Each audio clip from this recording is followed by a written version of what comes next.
Welcome to the Uncommon Communicator Podcast. I am your host, James Gable, and this is where we bring enlightenment to the topic of communication. Are you ready to take ownership of your conversations? Are you looking to possess the skills to navigate and facilitate conversations to a mutual understanding? Then grab your growth mindset and let's go. Well, welcome to the Uncommon Communicator Podcast. I am extremely excited to have Brigham Blackham with me today. Brigham, tell us a little bit about yourself. Oh, thank you so much, James. First, just having the opportunity to be here is such a pleasure. We met last year, and I am just very impressed with you and the hard work that you do.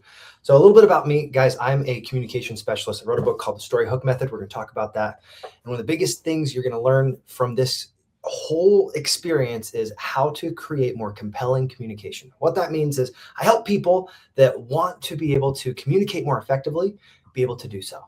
And not just in a simple way, but in a way that allows them to make deep, real connections with others, makes it so they can be more confident, engaging, and unforgettable, all through the power of storytelling.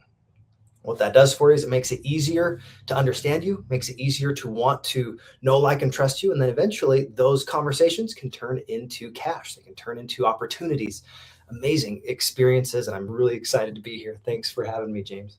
Yeah, absolutely. You know, when I went through the book, look, I did like it. I tabbed it a bunch. What I liked about it, like when you talk to a lot of people who, especially like yourself, who do a lot of public speaking, you're given public speaking tips, right? And there's some in here, but this is about communication. And that's the thing that really hooked me.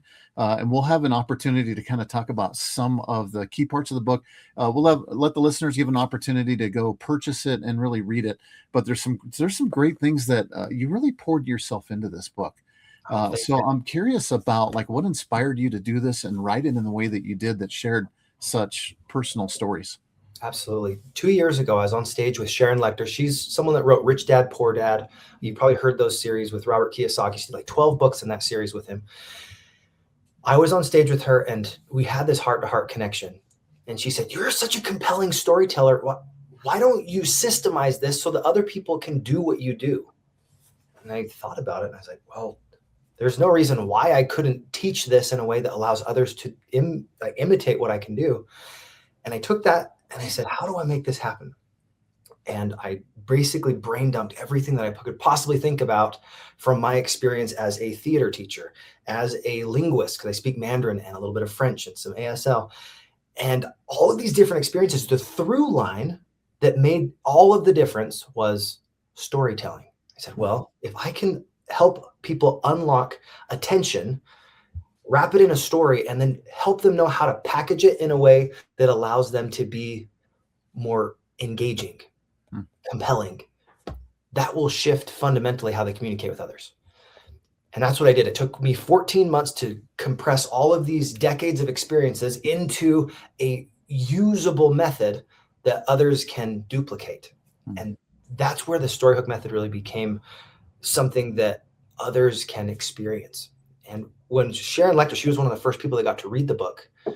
When she read it, she's like, wow, you made this so simple and in a way that other people can do this. You don't just teach people how to tell stories, you help them get into action to take real meaningful movement in their life. And I thought that was such a great review.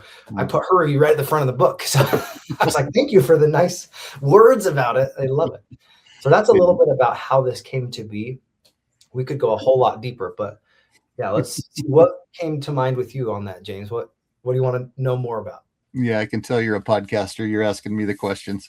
All right. Well, one thing that I noticed in your introduction, I want to read this quote from Debbie Fields. It says, "The important thing is not being afraid to take a chance.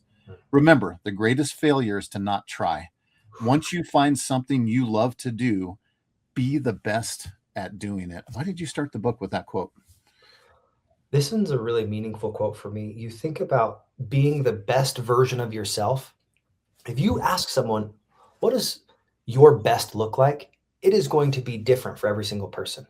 We all want innately to be our very best, to achieve our full potential. A lot of the times we don't give ourselves the credit and the opportunities to step into that version of ourselves. We almost have to slay our old version of who we were to be able to say, you know what, I'm going to shed that skin. I'm going to step into who I want to be. What I want to do with this specific methodology is give people permission to accept who their next version of themselves is, and give people opportunities to say, I can do this. This is something that is possible and something that I want to do at the core level. So I'm willing to do the work to make it happen. And that's what I'm so excited about with this. So thanks for letting me share a little bit about that first thing, because this is definitely a mindset shift. If you don't accept that you can be better, if you think, oh, I'm there, I've already achieved the peak, why are you reading a book about getting better? Right. But if you have that idea of, you know what, I can learn from anybody. I can do this in a way that will be meaningful for myself and others. And you frame your experiences in a way that can benefit other people. Suddenly you communicate in a much deeper level. And that's what this book's all about. You know, and what I heard in there too was just the idea of taking a chance. And I'll guarantee you, I have missed 100% of all the chances that I've never taken. And, you know, you've made some big steps, and so you make some huge chances that you've taken. And I admire you a lot for that. What I want to do, there's just things in the book that we're going to draw out. Now, certainly the listeners can get the book, learn, and we're going to talk a little bit, however we can, about hook and story and the 3 acts, and all of that are important things. But there's deeper stuff in here that I really want to talk about, and we're going to dive into it deep. Now, you had this really, I want to say, heart-wrenching story about have you ever been burned by false belief? And the thing that struck me with that is, and you also give a little bit of a warning there as well too in the book, which is fair, because it does go pretty deep. I'd like you to tell that story. And the reason it really impacted me is when your mom chose to tell you that story, not once, but many times. When you hear something that many times, there's an important lesson in that. Would you mind sharing a little bit about that whole story and really what that meant to you? So this is a story that is very dear to my heart, and it's one that I've probably heard 100+ times from my mom. When she was a little girl, she had these cute little twin brothers, and they were Ron and John. And one summer, they were playing with matches in the backyard.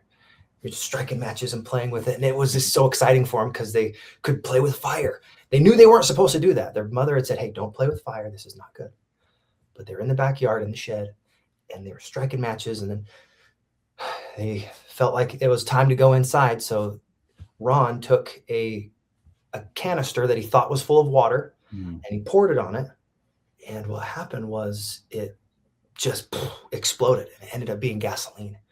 Got all over him, and he ended up having singed hair, 3rd-degree burns, had to get rushed to the hospital. They were barely able to get the flames out, so it didn't burn down the whole shed, but he ended up passing away from that experience. And what that experience taught not just my mom, but my grandmother, and now me, and I've even told my kids this story, and now anyone that's ever read the book will have this, is that false beliefs can really hurt you. And at times they can literally kill you, like it did for my Uncle Ron. He lost, I talked to John about this, my uncle, he lost his twin brother. You think about that, feels like a second half of who you are because of a false belief. Now, if that had been water, wouldn't have been a story. But because he thought it was something that it wasn't, it ended up impacting him so profoundly that he didn't make it through that. Now, all of us have these false beliefs. At times, we don't really know what's the truth, but as soon as we understand what the truth is, we can rely on it. There's an interesting expression in Mandarin. It's cow. It means to trust. Trust is something you can literally lean on. That's the way that Chinese people think about this. And what I learned from this story, and what you can take away from this, is if it is the truth, not something that's might be true, but it is the truth, it is something you can lean on, something you can truly put weight on. And when you have the truth, it will set you free. I've heard that in the Bible. The truth will set you free. So that's what I learned from that story, and it is so true. We need to check our beliefs often. Yeah, it's so deeply profound. And the other thing I got from that, I mean, obviously you started that early on in the book, and the point that I got from it is we all have like a story, and you do a great job of helping people kind of find those stories. So a lot of times we don't know them, right? They're buried in there, and it takes a process to be able to find them. But stories like that not only have impact and not only have the ability to connect with people, but they also have lessons in there that for you and for your family, like that was repeated so many times. You know, I would wager that you didn't play with matches, right? Nope, I did And not play with matches.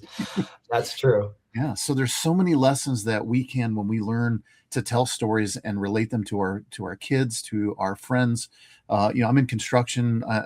I'm the old dog, so I'm sharing stories of construction to try to make sure that we're helping that next generation. And that's exactly what you did, is drew out such an impactful story. Now, you mentioned a word in Mandarin. The next thing I wanted to talk about, this was so interesting to me, is the word perfect in Mandarin, which Yeah, means complete and beautiful.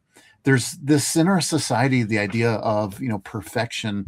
Within my organization, we don't shoot for perfection, we shoot for excellence.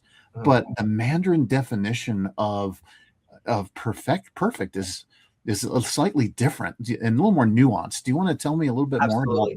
that word? So Wan Mei is how you say that word. Okay. Wan is complete, to finish, to be done with it. And then Mei is beautiful. It's beautiful because it's completed. That's one of the things that I take away from this. In Greek, teleos is a word that's also very similar. It means to be completed. That's what perfect means. Both of those are very similar in their definition. And if you think about the word complete, that is what perfect means. You completed what you set out to do. And if you complete something, that in a Chinese mind is perfection. That doesn't mean that it's without error, doesn't mean that it's imperfect or doesn't have faults. It's perfect because you finished it. And I think that's something you look at, like a book like this. I don't remember exactly who said it, but you said a book is technically never finished. It's just published. A movie is never finished. You just abandon it. Eventually, you have to publish and release what it is that you do. One of the things I talk about are the 3 R's of story mining.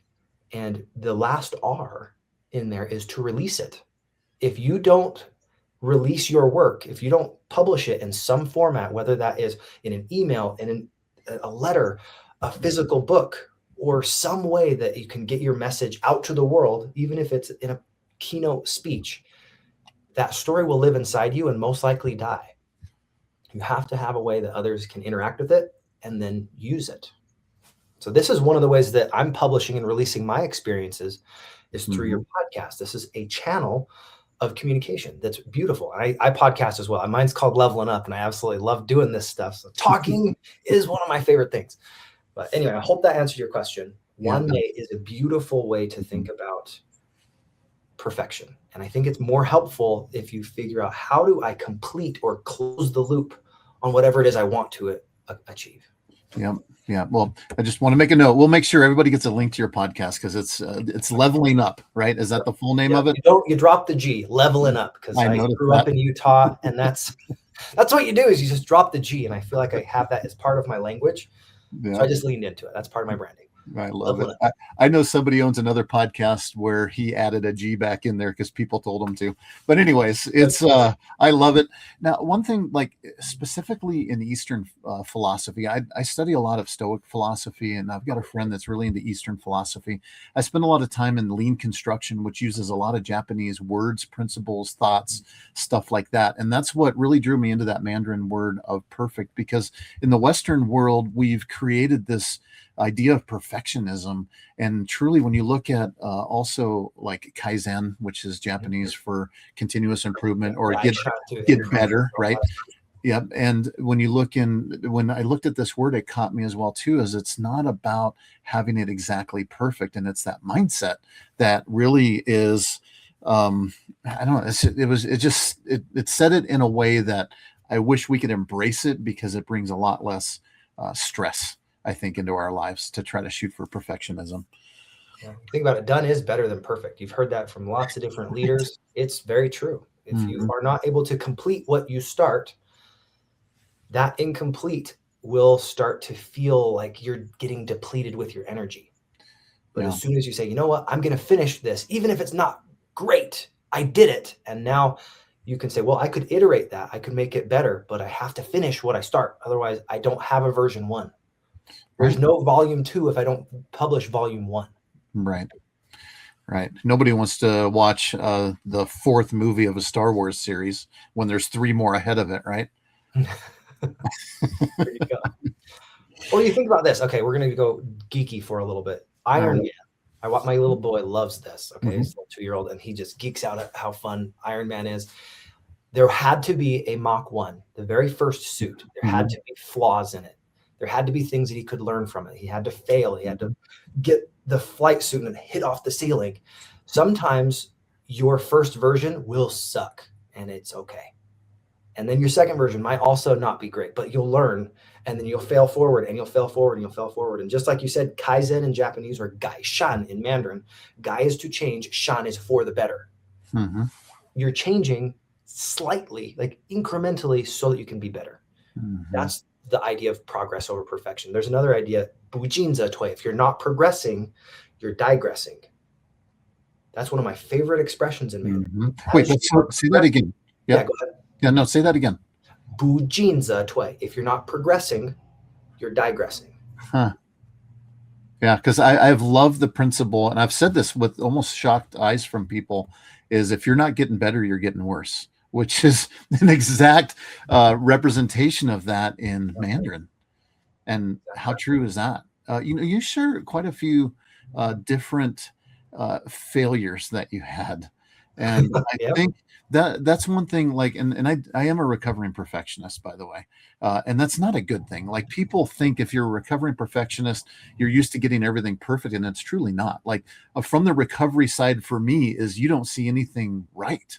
Like, it's this whole different mindset. But when I looked at, like, there's a time when I wouldn't share my failures because that wasn't right. I didn't want to express it, but learning to do that and learning to share them is really where 90% of the learning happens in things that you've made mistakes on. Back to your Iron Man scenario. When you said that, I pictured that scene because he was iterating all of that, but you shared quite a few just different things that really kind of changed your life. Is there a story that stands out that in particular that you went in with one mindset, tried it one way, and then learned from that mistake? Absolutely. This was in a cold winter of 2008. I had just started learning Mandarin Chinese. And one of the things with Mandarin is I didn't have much experience with learning languages. I had failed really poorly, or actually failed excellently in high school learning Spanish. And I didn't have a whole lot of confidence that I would be able to do it, but I knew that I had the right mindset because I said I was going to do this not for me, but for somebody else. And I hit this wall about a month in, and I had this moment where I felt like I was banging my head against the keyboard because we were learning from this computer. I was like, I'm just not getting it. It feels like every word you throw at me, it's bouncing off a wall, that great wall of Chinese, and just falling to the floor. I was very stuck, and I was frustrated. Yeah, just like my poster falling down. Sorry, I just fell down. But I was so frustrated, and I had this moment. I was like, why am I so frustrated? And I had to step back and ask myself, what is it about this situation that's so frustrating? I'm not progressing as quickly as I thought I needed to. And I started comparing myself and my progress to other missionaries. And I looked at a lot of the things that they were doing, and they seemed to be progressing faster than me. And as I was comparing myself to others, I felt like I was robbing my joy out of learning the language. And the failure there was I stayed in that moment for way too long. It was a couple weeks I was in that woe is me, throwing a plum party, which is a poor little old me party. And that one moment where I was at that keyboard, I put my head on my keyboards. I'm sure that was just lines going across with different words, but I said a little prayer and said, Heavenly Father, please help me know that I'm doing the right thing. Help me know that I can learn this and I can actually get this language. And I felt like the skies opened for a moment, and Heavenly Father spoke directly to my heart, and he said, you can do this. I called you here, and I know that you're going to be able to do this, but you have to stop comparing your progress to anybody else's. And you have to be willing to look at yourself and say, how did I progress from yesterday? Am I better today than I was yesterday? Did I learn more words today than I did yesterday? Am I retaining things based on me comparing myself to myself? And I felt like a weight was lifted off of me because It wasn't about progressing so that I could say, hey, I'm learning more words than you, or I'm getting better than this person. It had nothing to do with how any other missionary was doing things or anyone else that was learning the language. It was all, how can I be a little bit better than I was yesterday? Mm-hmm. And that made all the difference for me. Wow. Those are the moments that when you're in them, they're uncomfortable, right? Like those are, you don't know that moment's going to come. One thing that kind of struck me, like it really hit you as a moment when you felt like God was speaking to you, like you gained some clarity in that. A lot of times we have moments that aren't that crystal clear. Yet another quote in the book, this ties perfectly into what I had read here, is like significant turning points in your life or business do not always look significant in the moment. How can we help ourselves find those moments when truly they are significant? So what he's referencing here is this idea of significance is the very first step to understanding where a turning point is in your life. Sometimes a turning point can be, I am no longer doing that, I'm doing this. That little decision cuts off your previous life and says, this is where I am now. I think the real question here is, how do I identify the points where I need to make a decision and do it? Because part of this is not just looking back. There is a lot of value in looking back at your old life. The real value in this book is how to make better decisions and make them faster. You use your experiences as proof that if you make a quick decision that is good, that it will be better than the best decision made too late. Mm-hmm. You say, this is what I want to accomplish. It's true to what I really want. I'm going to decide and then do something about it. Mm-hmm. If it's a significant part of your life and you say, that's what I want, go after it. And if something is a distraction to that, you can say, oh, that's not helping me do this. I actually talked about this in my Chinese course. I call this an Ironman principle. You know Ironman, that people are running, biking, and swimming. If you have something that comes in and it doesn't help you run faster or bike faster or swim faster, and that's what your goal is you say, this is what I want to do. I want to be the most competitive Ironman person that I possibly can. If it doesn't help you do that, let's say you have a piece of cake and you're like, oh, is this going to help me run faster? Is this going to help me bike faster? It makes the decision a lot easier. Say, oh, that's not going to serve me. I will pass. But if you say, oh, eating this egg white and doing this specific exercise is going to help me run faster, I'm going to do that because that helps me achieve what I want. And then you made significant progress. When I talk about significance, it is cutting out the things that don't matter. And not that the world, they will say, hey, you need to care about this and you need to care about this and you need to care about this. When it's talking about real significance, you are actually leaning into the things that matter the most to you and to what you want to accomplish in life. And if you can frame your stories and your ideas in a way that not just helps you, but benefits those that you serve. Like me sharing these things, I'm sharing from my heart so that you can learn from my experience. You can learn from others' experiences.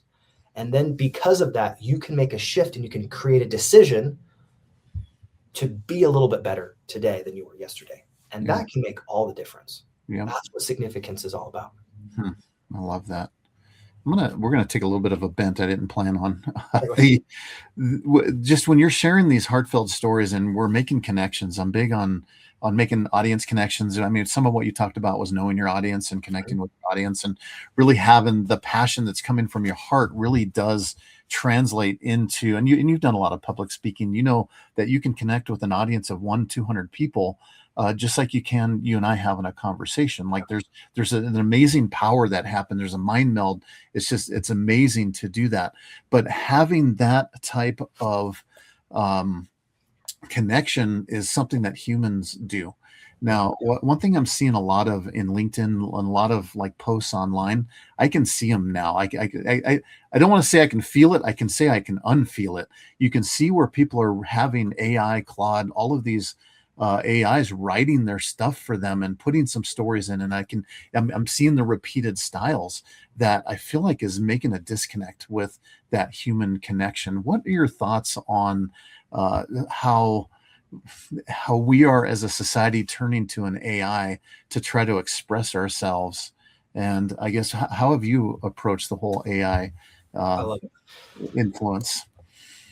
The thing that comes to mind is when you are dealing with a tool, you don't have the tail wag the dog. Mm, You have to be the one that is the input or prompt artist. All the creativity, all of your story comes from you. If you rely and say 90% of the story is going to be on Claude or on ChatGPT, they are not prompt engineers. It is a language model. mhm. And if you don't put good inputs, you will not get good outputs. If you put bad stuff in a blender, let's say you put a shoe in a blender and you put a chicken nugget in a blender and you're like, I'm going to make a green smoothie. So you put some spinach in there and then some protein powder. You're like, you blend that up. Guys, what's going to come out is crappy stuff. You're not going to want to eat that. You put bad stuff in, you're going to get bad stuff out. If you put okay material in, you might get okay material out. But if you put really excellent thought in, you can get excellent thoughts out. It Mhm, is a tool and it's supposed to actually help you expedite your creativity. mhm, I mhm, utilize it all the time. I literally, yesterday I was writing I got 2,800 words done for my next book. That's an iteration on this mhm, that has to do with implementing storyhook method to learn faster and to apply it to language learning. And one of the things that I did was I spent about an hour writing a really great prompt and say, this is what I need you to do. This is how I need it to be. And then I engineered a handful of different examples. And before mhm, I let them give me feedback, I said, this is what I need you to make sure you understand first. And I gave them an example. And I gave a lot of really great input. And then what came out of it was like, oh, this is sounding like me. Well, that doesn't sound like me. And I mhm, used it as an editing tool, not as a prompt generator. mhm, Very different experience. It's kind of like a few years ago, there was this thing called a typewriter, and it had to be physically touched every single time you wanted to write something. mhm. And before that, they had to write with pens and pencils and different things of that nature. It is a tool to expedite your creativity. It is not something that is your creativity. Mhm. I hope that is clear enough for you. You put good inputs in, you get good inputs out. And Yeah. as you do your best to package your ideas and you put boundaries on the AI saying, I don't want you to tell me things that I think are cute. I want you to be as effective as possible. Stop sugarcoating me. If this is a bad idea, I need you to let me know. But here's what I need you to do. And then you direct it like a tool, and it can be a super amazing, very effective tool for you. Yeah, I'm excited where it goes. I use a lot of different. They all do different things, right? So I use them a lot for research. Love generating pictures now. They there's a lot of images that Oh you can man, get that's that are not branded definitely. that you can use. I mean, there's just some great stuff that's out there. Yeah. But I was just curious on your take because at the end of the day, like I hear people, make it say in this, in the manner of a coach, and all those things are taking out, I think, that human element that when you and I look, eye to eye and have a conversation, there's a connection that happens. But yeah, no, thank you for your take on that. One thing, and this kind of ties right into it, is when you talk about uh, even using AI. One thing I've really liked, like I initially, and I've got a podcast when we dove into Chat GPT for the first time, like when it became free. I think it was Chat GPT one. I mean, it was whatever the first Yeah. version was. You'd ask a question and it would type faster than you could possibly ever think. But what I found was, for me, it was thinking like I was thinking, bullet points. It was giving clear examples. But the biggest thing was it was concise. And you talk a little bit about that in here when you talk about having and really, I mean, how hard it is to take a big message and make it really truly concise. Do you have any tricks on really how to be concise in your communication? I have a bunch of them. The easiest thing here is saying, what will be of extreme value to the person listening? What's the Mm, simplest thing that I can share that will get the point across? mm-hmm, Because if you speak less, and you say, this is what you're going to get from it. What this means for you is you're going to get X, Y, Z. And you deliver that, those 1 or 2 sentences that you delivered will be more valuable than if you spent 5 minutes explaining or mansplaining those 5 or 6 things. Does that make sense? Yeah, it does. Yeah, because that's one of the things. Maybe it's where I'm at in my life. Like I used to be a better listener. Now I do a lot of talking, so I try to listen better. But I often got struck by people who just those stories would never end. They weren't good communicators, and I was such a good listener that I actually learned and practiced some tricks on how to get out of it respectfully. And also, I realized how valuable my time was. And the lesson I learned was they don't know how to clearly tell a story. They're just here to, have themselves be heard. So there's definitely some tricks on how to get out of that. Can I give you one more tip on that? Please do. When you are framing a story, this is one of the biggest reasons that I talk about story hook method. Mm-hmm. You want to make sure that you focus on the significant elements, the things that matter the most. You translate it so that the audience understands why it matters for them. And then you have one clear objective saying, this is what we want to accomplish during this experience. And then as you're sharing the story, you relive it. You go there and you can actually use a whole lot less words if you physically embody the story. And then at the very end, instead of giving them 5 or 6 or 10 different things to do, which a lot of speakers do, and they think they're being valuable, but they're actually confusing people. Give them one clear, concise call to action, something that they can say, yes, I want that. Because you understood how to create value for them. And you did it in such a way that they can take action on that experience. Yeah, I love that. That's one thing we actually do on the Uncommon Communicator. I'm going to ask you that question later, because that is truly important. Like people listen for an hour, and I've asked this at some trainings that I'm at. I'm like, okay, what's the most important thing here? And they struggled with, well, you got to do all of these different things. It had to do with like a CRM program that we were learning, we're getting trained in. Like I'm not going to leave with all of this information. What's the most important part that you leave with? That's really important, I think, in any communication that we have. And so kind of near the end of the book, I would be remiss without bringing up, you did quote Chris Voss. Now, Chris Voss was the start of my podcast. Like I read his book because his book, which, is Never Split the Difference, is really, it's not just about hostage negotiation. It was truly about listening, like how to listen better, and then how to ask questions. And I know you quoted that. I use a lot of that at the beginning of this podcast, but you definitely quoted him specifically in the getting somebody to say no, which I do as well too. Like, how have you used that in your communication and in starting with that idea of no? No is an extremely powerful word. It gives a perceived feeling of control when you allow someone to say no to something. But the thing is, the way to a yes is to figure out where those boundaries are. If you don't discover where their no is, then you'll just keep going and going and going and going, and then you'll be off in a field somewhere. Like, why? How did we get here? It's because you didn't say no to the things. Once you figure out, no, I'm not going to go there. Okay, cool. How about this? Oh, and we figure out the no's there. Now we know where we're playing. If you never find out where the barriers are, where those boundaries go, it's unsafe. Here's a simple example to illustrate. Imagine you have a child. I've got 4 kids. You've got a little child and you're on this beautiful park. It's a really nice, gorgeous park. There's a cute play set. There's a nice pond. You've got butterflies flying. It's just delightful. Kids are playing everywhere, but there are no fences around the park and there are busy streets on all 4 sides. Where is it safe to let the kid play without supervision? Nowhere. You literally cannot take your eye off of them. However, if you are at the exact same park and they have a fence on all of the sides except for one entrance, where is it safe to take your eyes off the kid? Everywhere except for right at the entrance. Now you can be close to the entrance and you could be doing almost anything else and the child can be safe. That's one of the reasons you go for no in sales and in communication. You set the boundaries, you figure out what is it you're trying to accomplish here. You figure out where you don't want to go, and then you figure out, well, within this zone, this is the value we can create. If your value is not in their zone, you can give a referral to someone that can help them. But if your value that you're creating is able to help them with something that they want to accomplish, you're just saying, well, here's a solution I provide. It's within what we're talking about.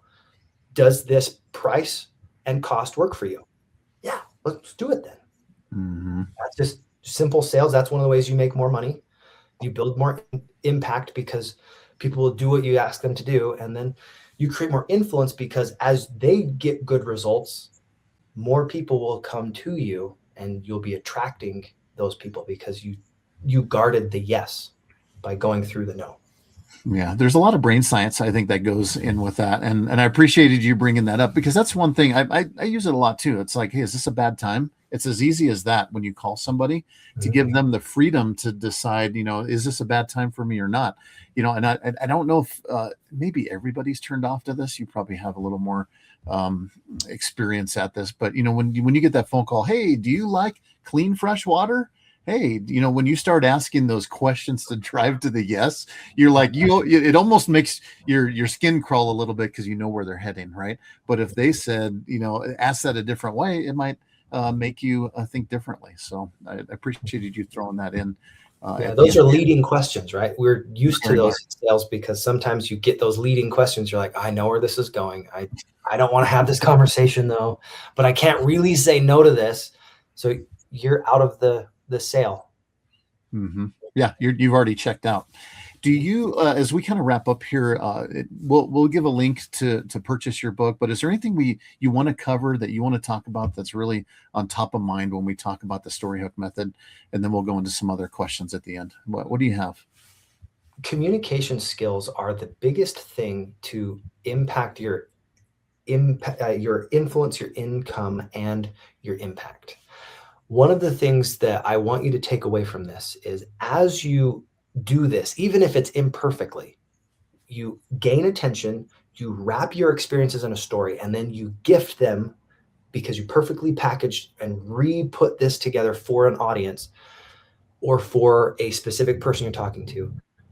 This will fundamentally shift the way that you think because anytime you're sharing an experience, it's not about you. Your story is about you, but it's not for you.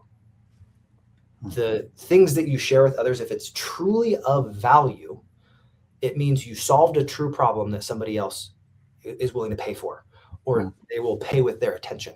Mm-hmm. And if you can share something of value, you solve true problems, others will think of you as someone that creates value. Mm-hmm. And that's what I hope to do in my Leveling Up podcast consistently through the books that I write, through the connections that I make, through the mentoring that I do, my masterclass, teaching people in Mandarin, all these different ways that you apply the story hook method. Mm-hmm. It is to help impact your personal life, your professional life, your health, and your vitality, all different walks of life. Because if you can, almost like a quiver, pull out an arrow as an experience and say, you know what, I haven't done everything, but this is my experience and this is how it helped me. Ooh, you can shoot it. Yeah. You slayed that problem. Mm-hmm. And they might not have the exact same experience. They might not have the same skill set, tool set, and mindset as you. So they can't necessarily do it the exact same way, but those ideas can free people to go take action. And if you can communicate in that type of way, it makes it so much more enjoyable to communicate with you because you will start to be interested in how other people do this, not just interesting. Yeah, there's a lot of curiosity in there, right? Creates that curiosity. Well, and I would say this, what a fantastic time. I really appreciate you taking this time with me today. I'm going to encourage everybody to get the book, the story. That's an acronym that you use. Hook you use in there as well too. There's some other very easy acronyms, hooks that are in the book that almost back to keeping it concise. Like, is it really that easy? Like, is it? And then you realize that it really does work and you can remember it, and I would always encourage, all the listeners to, take one of them, try it, put it in practice for a day. But I've got two more questions, but before we get to them, how can the listeners get a hold of you and how can they reach out and find Brigham? Absolutely. Well, if you are wanting me to speak in your stage, just go to brigham.com. You'll be able to see I have a speaking section, and that would be wonderful to talk to you. If you're an event organizer, would love to share this message with your audience. As far as being able to connect with me personally, and I want to give more value to you, At the bottom of the screen, you'll see 3 reasons stage fright costs and why or how to fix it.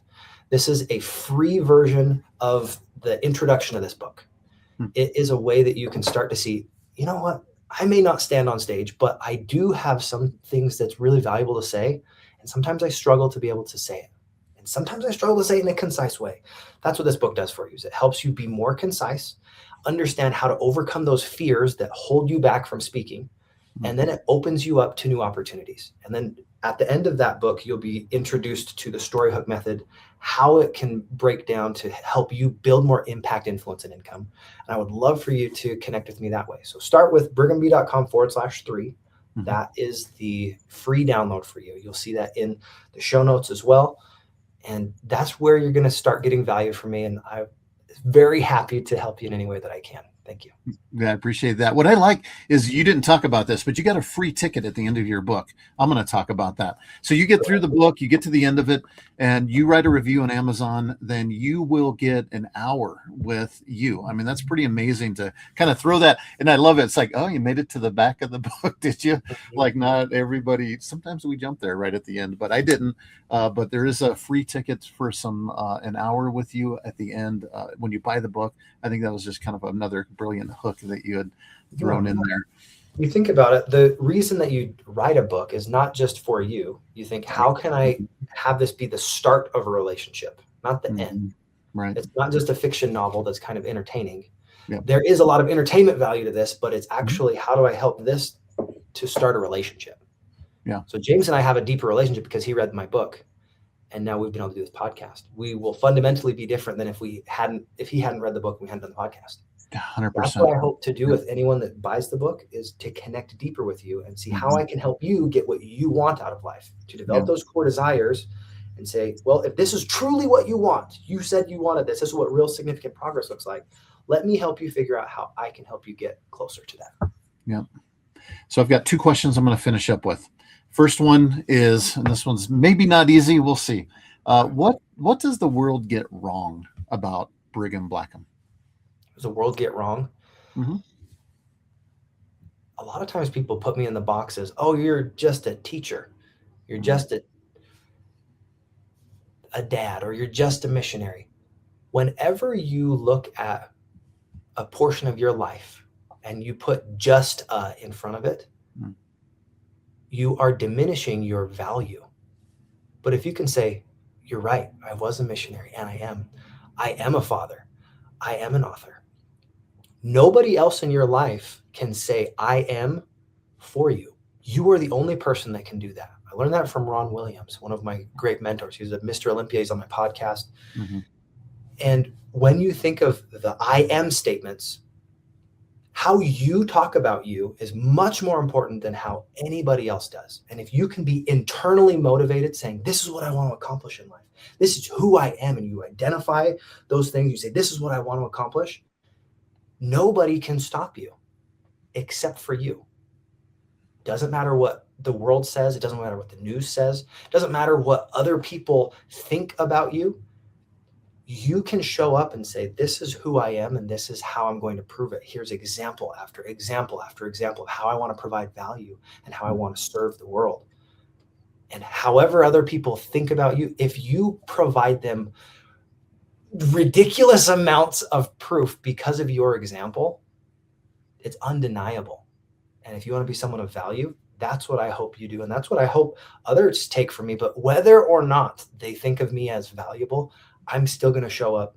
I'm going to do my best to inspire others to step and walk in confidence, and to be able to be more engaging, to be able to elevate language in a way that allows others to see, you know what, this is worth it, to improve your storytelling abilities. Because when you can communicate with a story, it changes fundamentally the way people remember you, and they will see you with different eyes than just sharing experiences that are all charts and no heart.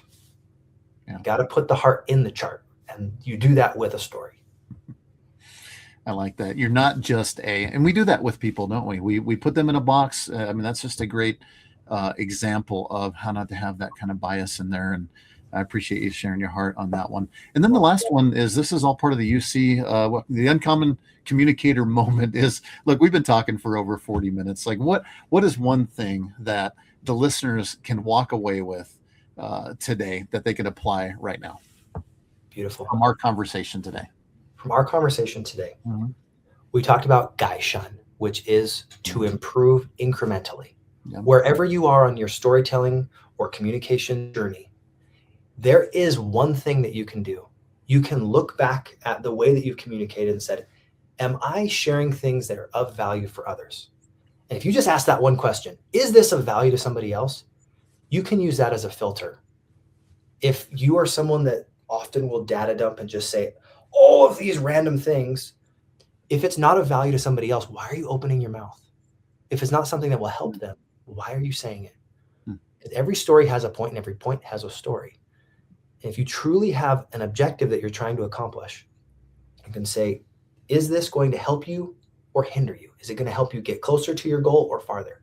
If you ask those questions and you say, is this of value to somebody else? And you actually do that, you're going to be fundamentally different. And that's one of the biggest reasons I wrote that 3 reasons stage fright costs and how to fix it.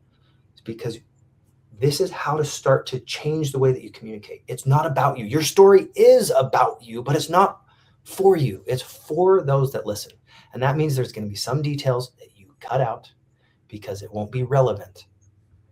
And there will be some things that you say, I need to make sure I really dial this in and distill this to the essence so that they get value out of it. You do just that one thing, your life will be different forever. I love it. Is what I say of value to anybody else? That's a mic drop. Thanks so much, Brigham. And that's all we've got on this week's episode of The Uncommon Communicator. See you. Bye. Congratulations. You made it all the way to the end. You're officially a 1%er. Thanks for tuning into this episode of The Uncommon Communicator with me, your host, James Gable. Make sure you like and share this episode. This helps spread the message of communication to the world. Check out our website, The Uncommon Communicator, for more, and connect with me on LinkedIn to keep building those communication skills. See you next time.